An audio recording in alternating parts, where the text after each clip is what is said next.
nsuo tɔ nti understand say nsuo tɔ pa nsuo tɔ kɛseɛ pa na nsuo na ɛtɔ no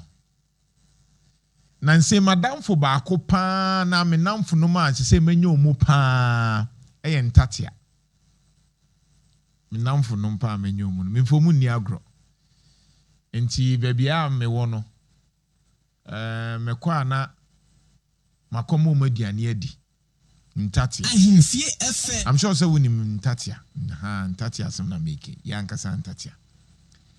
ade ba ko e wo bible ma ya na ye me strange pa but ya na mu du ni say Ecclesiastes 1 ka say trena ka say okwadwefo kɔ sono nkyɛn ana akɔ jata nkyɛn ana akɔ hwan preku nkyɛn ana say wanka bibi o se contact ya nkyɛn sua na akwan ne hunu nyansa dipo o se okwadwefo kɔ ntatea nkyɛn wanka se kɔ nipa nkyɛn o kontatea nkyɛn sua na akwan ne hunu nyansa na se ntatea yɛ nkrɔfo a wo mu nyankopɔn abodie mu no upenyansa pa yɛ ntatea mo pɛ ntatea bi nto ma me pa che oba Facebook a na hwɛ de we ntatea ɛyɛ adwuma o say one ɛna wonim ebre a ɛwɔ sɛ wo gather ebre a wo boaboa no ɛde twɛn sutɔbrɛ sutɔbrɛ nti nsuo tɔ a wa prepare ne ho dada nti me say nse me namfo no mu me kɔteno mu nche to me ntimi tro mu nche be 30 minutes na 1 hour na me hwɛ ntatea nti ebia me to koko a me to masa ne bread ne ho ahwan a na ma to mu nso de because bebia mo nto bia no mu hwehwɛ aduane nti ne mabubu mu nketen na me de atoto hɔ na me hwɛ omo na me de aduane ne to a me hu de way a omani abre a wo maye omadwen say ene de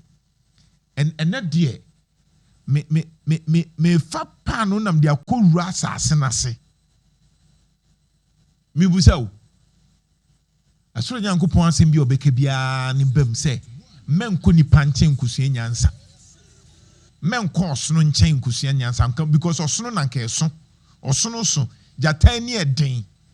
but do say aboa betimi nya nyansa pa no je sentatia sua na akwan. It means that he was talking about ntatia wo munim times and seasons. I just saw him ebre de wo so ye ene de ni kwan so ye onu nim time say dru time say wo se me ye wei e wo se me boaboa me ho because insutobre eba ntatia nim onipa nim Ghana ni nipa nim abusia flooding na sema be kan say nsu ahya ase atoi ya prepare ochina ebesi edan opete ochina ebesi edan inti Ghana esuban te say pete ochina ebesi edan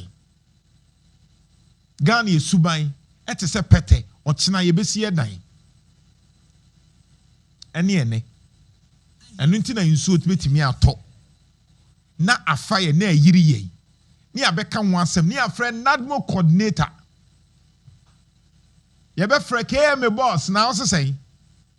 de ne wo se prepare ne anya yen nso de wo se ne prepare anya te sei miyam kyehyem se nsuo beto nsuo ya sase etoi e be yiri Kings International area mu hoi ye kan ne say airport airport roundabout to first nsuo ne to a minim de afie besi mpanyifo na tim but ye team wie ye na nsuo no kotena baabi na nsuo no egya ito no anwea sa begum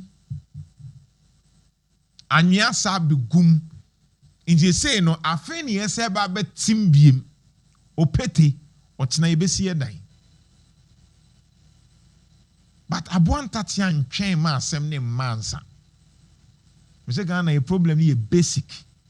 ye problem no enye simultaneous equation no a basic 1 + 1 = 2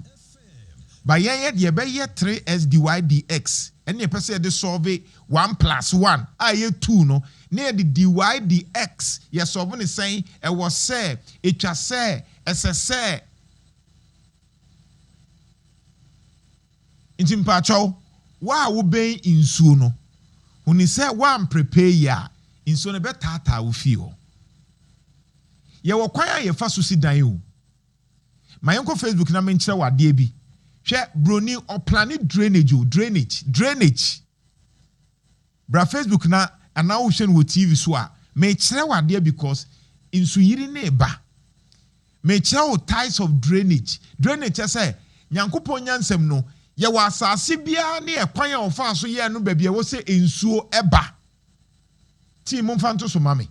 Me so bra ahimfie 106.1. Ye kyere wade because insuo no ahyase me de wo kɔ engineering mu kakra insuo ene babia de wa nyankopɔn si bɔn no ɔbɔ babia a yɛka ne sɛ asase yantam ene ye wo babi wo hɔ a insuo ne bi babia wote no insuo no efri ebepɔ so ene sane ba anase ufie no babi esi no ufie no ewo bepɔ so kakra ene bi nso a wasi ewo you can say good enti mama adwemra ha kofi mama adwemra ha ayajo aha enti bacho bra Facebook na yensua de na hu de enti a baabi wo ho a insuo ebegira faw baabi wo ho a insuo ni nyini faw na unfortunately ene yesi dan ewo nsuo mu yenim kwan e fa so sisi adan no da bi wo de fa we na to so ansa na me de we na ba mpacho fa engineering de ne to so ansa na ya ba flooding no ho asem no so that we bet the make na say fa first one na to so mami yes ene da so no nti wo hwe TV a eda so enche we ni so be unity bra Facebook ahimfie 106.4 me kire de nti a inso ye wo drainage ni nyina ye kire o ye kire ni nyina civil engineer se be kire engineer be kire water management water drainage na sefo ni nyina no me master was civil works inti say ye kwan baby wo se nsuo fa de wo se gata bai wo se ye bai mu inti wo hwe a de wa nsuo ne tene no ye wo ba ko ye fa no dendritic no obehu sa akwai te say enia watermenia na enia no wabudua na enia na say branches wo so kakra no me kire wo a wutie me bia wo nhwe TV na so ntie obehu say yemfa ne say edua a wapan dua no na wo branches nketen bi wo so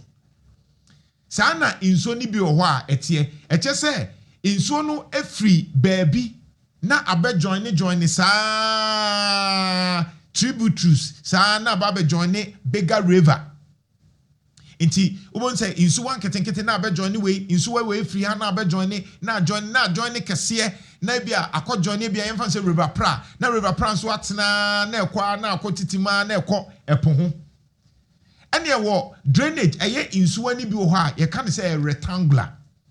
the way si aye no akọ te say box we fa ha na abe join we fa ha na abe join we de tie ni say ekwan a insuo etene se wo hwe free na pampem e fa so tene no e kire ekwan ni mfaso a anaso opese osi dan a ekwan be fa so osi sa dan ene e wo insuo ni bi ho a etene aye ka no parallel enti bon se insuo no we nam ha na we insuo nam ha enti etimi nya insuo ni bi wo ho a ebi nam ha kofi ebi nam ha no na ebi insuo nam ha ase ebom aikoje center for ase ba we nam ha na we nam na omu nyina no abehia ba bi ba ko sa exactly enti ebi a kire baby ekwan be fa so asi wo dan we aye kan ihu ne sa no ete se kuro bi ane hu nsuo wo hwe firi na pampem a enti emfa se kumase wo hwe kumase na wo hwe kumase na wo hwe bi a drainage system na e kire se baby nsuo wo no ebia owabe ebia legusomtwe ebia nsuo etene fa afo nkwantan na sefo no ye gina so ne plan ye kwan abefa so asi wo dan enti ye wo trailers wo ho yɛwɔ the range wɔ hɔ yɛwɔ radial wɔ hɔ ne nyinaa yɛ kwan a Nyankopɔn hyɛ da bɔ asase bi ne kwan a ɛwɔ sɛ nsuo no ɛfa ɛne de boy a ɛwɔ sɛ ɛkɔ ne kɔ taataa ɛno nti na mehu sɛ yɛsi dan ɛwɔ TUC no na mewura ho because Nyankopɔn nim die mu no baabi a ɔyɛ afro biara no afia baabi a yɛyɛ afro biara no yɛnsi dan wɔ hɔ Baby afro wɔ bie ni kwan sɛ yɛsi dan wɔ hɔ ye ni asase no kra fonti yebetumi afele ni bi send ho baabi a afro wɔ bia yɛnsi dan wɔ hɔ okay Nyankopɔn yɛ ne sɛ ɛnya afro na nsuo ne tene ba emmegu saa afro ni mu na ɛnonom sɛ de bɛyɛ a flooding bia ma na sɛ yɛ sɛ yɛ afro kekiu yɛ di sɛ yɛ fele anua wɔ hɔ a ɛno ano yɛbɛtumi ayɛ ne yiw yɛbɛtumi esi dan no wɔ good ɛnti na me say ɛnti hwɛ TUC a wɔn sɛ TUC no wɔ soro de nyame ne ahodwo no wɔ soro ɛna Nyankopɔn nim deɛ na ɔyɛ afro ɛma baabi a TUC ɛkɔ no asɛ sɛ wɔn asi dan first na wɔn yɛ preko ho adwuma ne n'asefo okay ɛnti nka nsuo ne nyinaa sa ne firi ahodwo ne ahodwo runabout ne saa na ɛsane ba na abɛtae nsuo nim na ebi nso agu nsutene na ɛkɔ no okay ɛne efrɛ baako bi Ramsar site Ramsar site ni bi ne yɛde ato hɔ no Ramsar site yɛ Nyankopɔn bɔ adeɛ mu no ɔbɔn ne sɛ nsuo bi a ɛbɛtena fa kuro biara mu no sɛ ɛbɛbɛn ɛpo a Nyankopɔn sɛ de gya baabi a green grass ne nsuo no ɛbɛtumi ataataa hɔ kakra na no na yɛfɛ ne roa enti ɛhɔ ne noma bɛtumi agyina hɔ adi nkɔmmɔ onkɔfoɔ bɛtumi ɛhɔ yɛnya hɔ hwee because ɛyɛ total afro we yɛ ne dan kra bi afro boa ma afro so mfasoɔ ne sɛ nsuo mɛtaataa hɔ na ɛnonom no na bibia nye okay ɛno ano no deɛ Nyankopɔn yɛ asase no ɛne yɛde yɛnim deɛ yɛde yɛnim deɛ ɛkeka bɔ mu ɛna yɛde yɛnim deɛ sɛ onipa dasani bɛtumi afeli nsuo no enti deɛ ama flooding na sa akɔsoro ne sɛ yɛafeli bebie ni kwan sɛ yɛfeli ɛne yɛfeli nso a yɛmfeli ne yie because nka apɛ sɛ wɔfeli a ɛkyɛ sɛ Uma covert bia ba saa covert ne so because yɛyɛ covert a fa covert to so ma me obi a wonim covert me kyerɛ wade am wate ase sɛ yɛyɛ bridge a baabi a nsuo ɛfa wɔ bridge ho no ɛnyɛ covert bia nyɛ droben bia ne yɛde hyɛ hɔ dabi na yɛ calculate what we call the volume of the water nsuo na hoɔden ne dodoɔ okay ɛne yɛde ɛho pipe kakraka ahyɛ hɔ but esan akwadworɔ ɛne me pentam nti no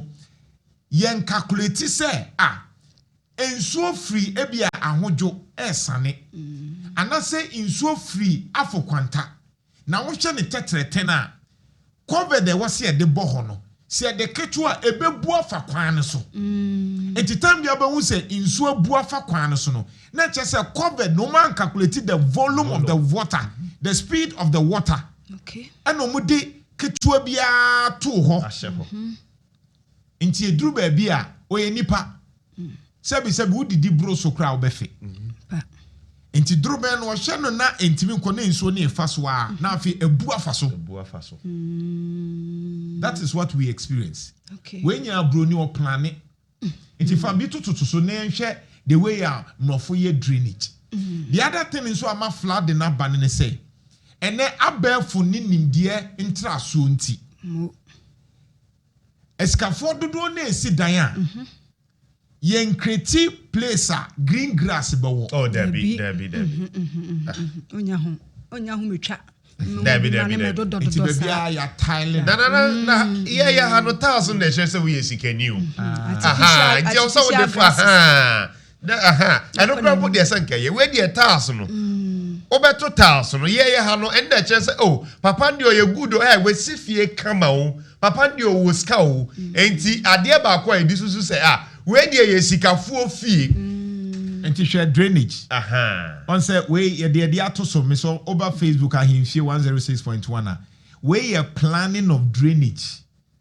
said the be ya ye yen said the be ya wo hwe bebie the way nso ni so eto no na wo de odi aba nti ye was surface drainage system ebia nso no eto a bebie wo se egu nti ye wo kwan e fa so eye no ye wo subsurface na say wo de drobene to asase na se ase said be nso ni to ebe kwakọ fa asase na se wo hu kura se nso ato ene ye wo de wo separate no mienu ba ko fa ha ye wo bia ne de ye wo de wo be combine aka bom